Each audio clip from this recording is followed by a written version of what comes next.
Install Android 14 on Galaxy A70 via LineageOS 21. Please check the description for important notes and download links. First, download ROM and GApps packages, then transfer the downloaded files to the phone's storage. Step 2. Boot your device into TWRP recovery. Step 3.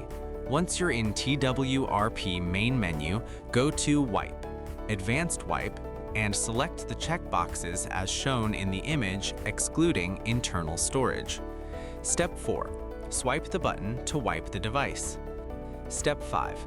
Go back to the Recovery main menu and tap on the Install button. Step 6. Navigate to the downloaded path and select the ROM zip file. Step 7. Finally, swipe the button on the screen to install ROM file. Step 8. Once the ROM installation finishes, return to the main menu and install the GApps zip package in the same manner.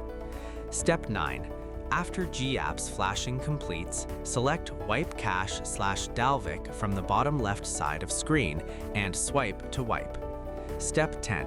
When the wiping process is completed, hit Reboot System. That's it! You have successfully installed the ROM on your device.